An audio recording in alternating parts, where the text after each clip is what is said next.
What's going on, everybody? So it's been a while since I've done my last video.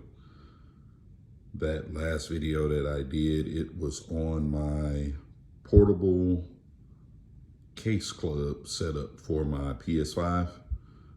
At the time I was working out of town and offshore a lot. So I just wanted a way to be able to game and, just enjoy my PlayStation while I wasn't at home. So I did a review on that.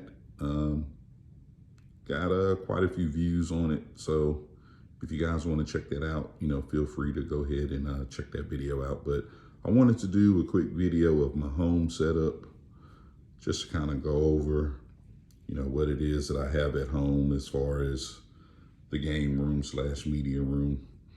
My wife and I, we've moved into this house, I want to say about 2 years ago.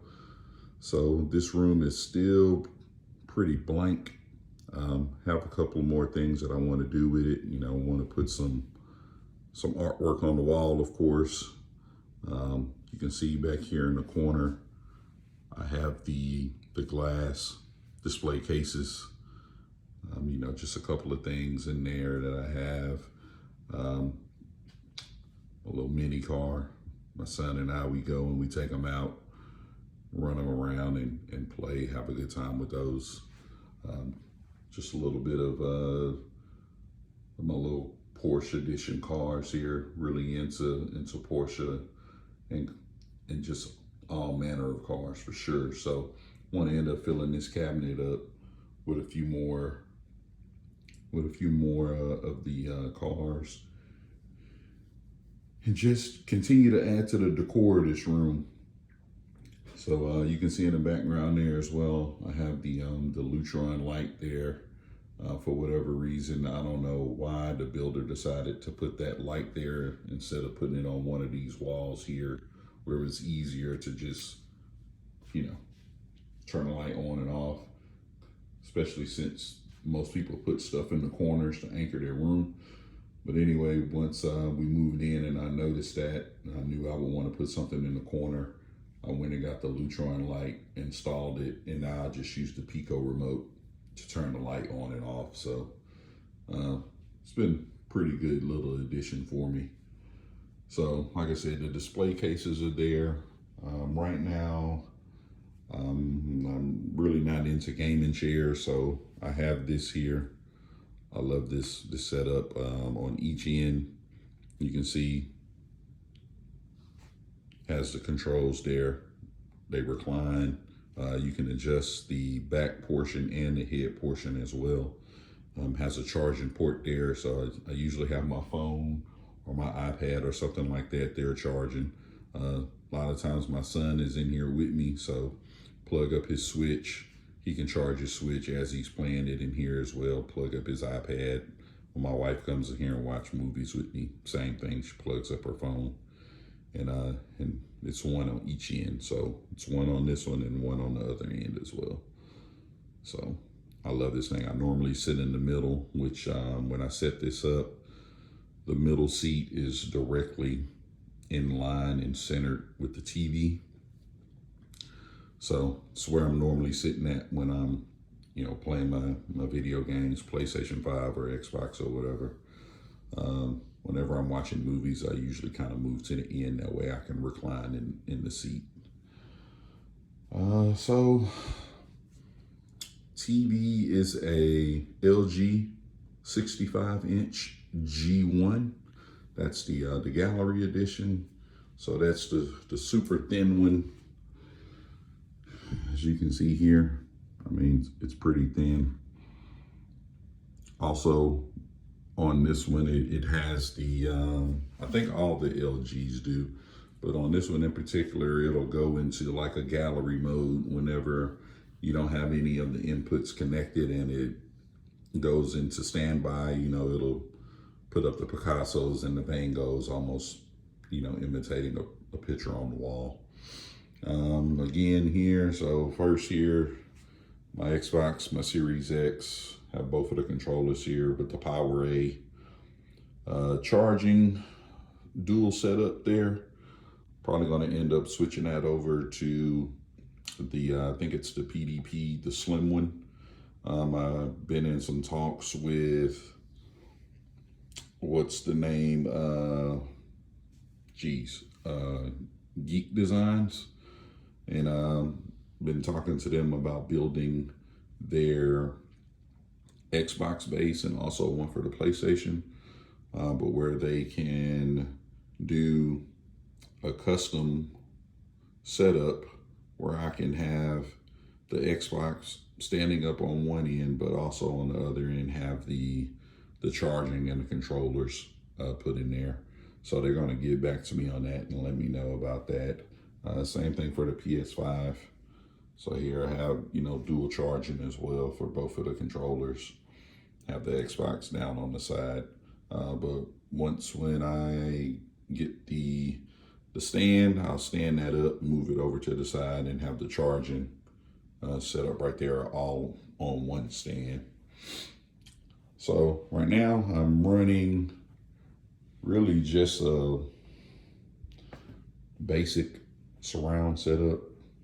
I mean, it's really, I'm running my 2 towers, monitor audio. These are RS8s Silver Series with the matching center channel. I am running monitor audio ceiling speakers in all 4 corners. So I installed those myself. Wasn't too difficult. When we first moved into this house, I had my AV guy come and pre-wire everything for surround sound. So what I did here, so I'm not running the wires from the tower speakers going all the way over to the receiver. He ran it for me here in the back, and I put the plates here, and I run it from the plate straight into the receiver, straight into the back of the speaker. And I just have them, coiled up nice and neat like that. So it's done like this for both of the towers. The center is directly in line with the receiver, so I didn't run that same type of deal for the center. It just runs straight into the back of the receiver. So these are the monitor audio. These are the FX, not surrounds, but yeah, the FX surround speakers. Of course, I have the grill on them, but they're magnetic, so you can easily take them off and kind of show off the speaker. So take these off for you guys real quick so you can kind of check them out. But yeah, beautiful speaker. My dad kind of put me on to monitor audio quite a while ago, and my towers and my center channel I probably had for about 10 years. They don't look like it. I just do my best to take care of my stuff as best as I can. But these are wall mounted, everything wired. Yeah. So I love the surround effect that these give, especially when you're playing certain games. Call of Duty, Ghost Recon, Breakpoint.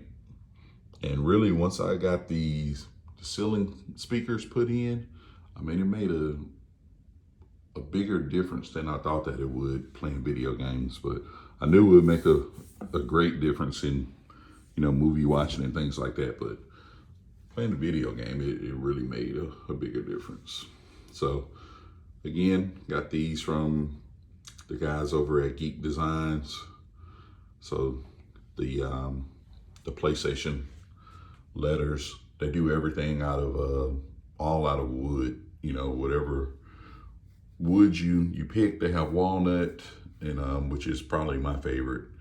And but yeah, I was able to get these. They don't have them regularly on sale, but whenever they put these on sale, I went ahead and snagged some up. So got them set up here on the top of this case.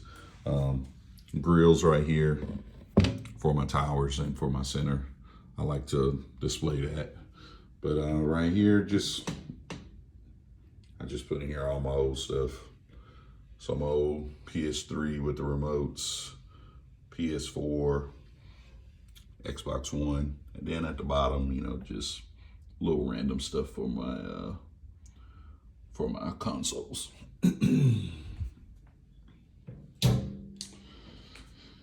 So I got this console from All Modern, which is owned by Wayfair. Yeah, you know, it's okay. I wouldn't recommend it. For one, it's really not deep enough for any receiver. I had to take the knobs off the front of my receiver just for the door to be able to slide back and forth. And as you can see there, I have the router sitting on top of that, which I know isn't the best, but I'm going to work on a project tomorrow where I end up rewiring everything here. I'll record that for you guys to put it up because, one, I hate wiring, but two, I know everybody hates wiring. So I'll do a video on that, show how I get it set up. I got some, a lot of tie wraps and a bunch of Velcro and different things like that. I'm do my best to make it all nice and neat. And then that way I got some longer Ethernet cables because I'm hardwired with the Xbox and the PS5. Had to get some longer cables from Monoprice, so I'll be able to move the modem router, set it up here, up on the top on the corner. And when I run the longer Ethernet cables, it'll be able to reach over to the PS5. Because right now my cable is too short, so that's really why that's in there. But I'll be able to move that out and, you know, get everything wired up a little bit better than what it is right now. So in all my drawers, just have my movies and, you know, stuff like that. All my Marvel and all of my DC stuff. Just, you know,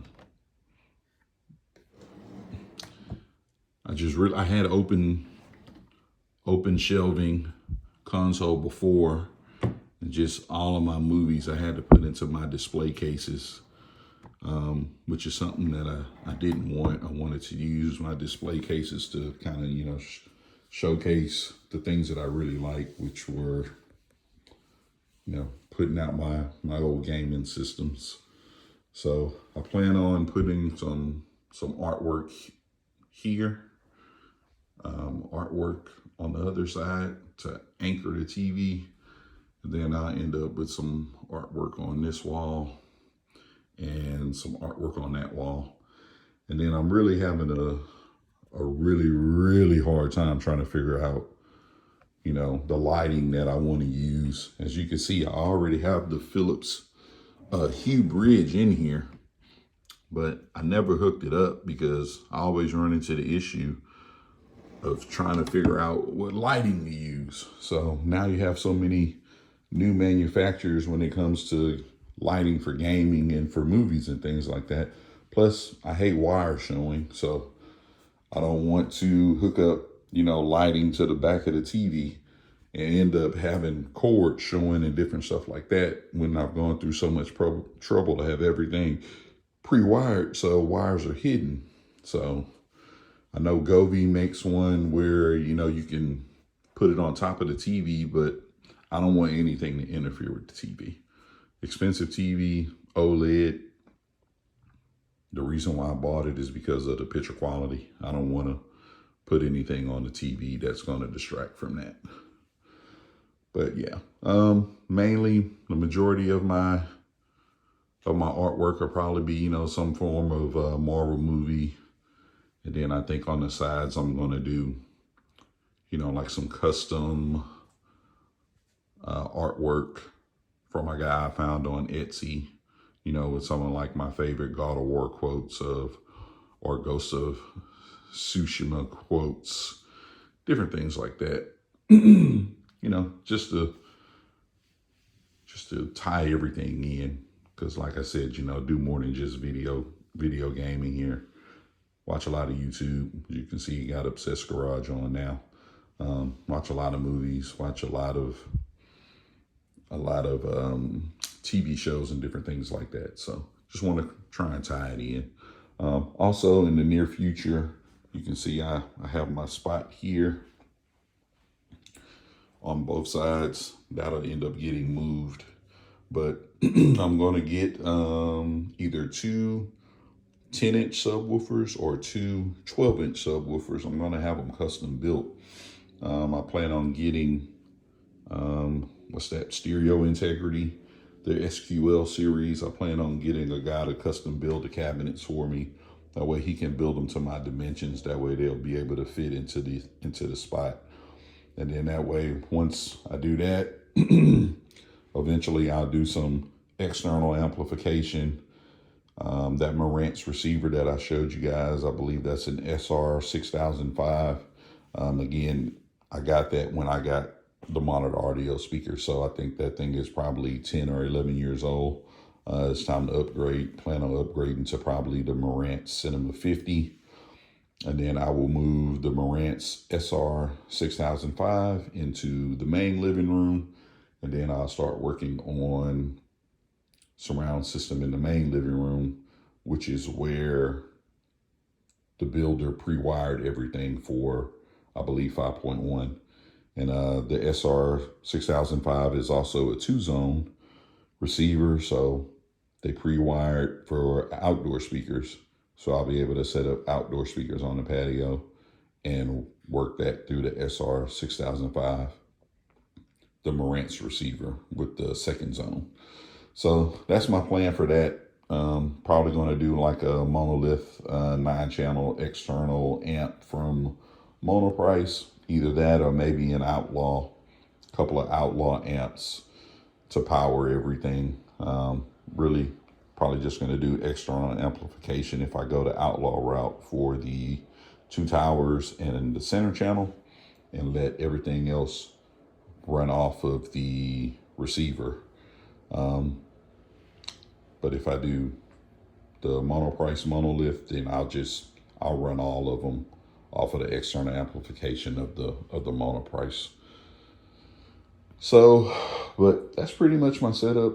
I just knew I wanted to do a quick little tour because I've been getting more and more questions about the Case Club. So I try and answer the questions whenever I see them, but I don't want the channel to just completely go dead. So I'll start updating it a lot more once I start, continuing to add things to the room. But again, like I said, we've been here about 2 years now. It's so much stuff to take care of and, furnish and add and just make a brand new house a home. So this room it's going, but, just taking my time with it to make sure that I'm doing other projects around the house that, the wife has interest in, my son has interest in, and just trying to knock everything out. Also, no doors here on this room. They call this a flex room instead of it being an actual media room. So I will be adding doors to this opening. You can see it's really, really, really an odd size. It's something that I regret not asking the builder to do before we moved in. That way they could have sourced all that stuff and found it. But I think I found a company here in Houston called the American Sliding Door Company. They gave me a pretty decent quote to be able to come in and add some nice doors to this. That way I'll be able to close the doors, not disturb anybody when I'm in here, can turn whatever it is that I'm watching up as much as I want, and not really be able to disturb anybody. But anyway, that's the setup, nice and clean. I'm able to hide a lot of different things.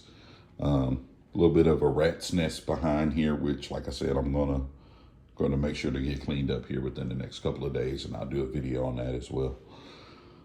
So if you guys have any questions, comments, anything you want to know or ask, feel free, and I'll be sure to respond back to you guys. So appreciate it, and see you guys on the next video. Thanks.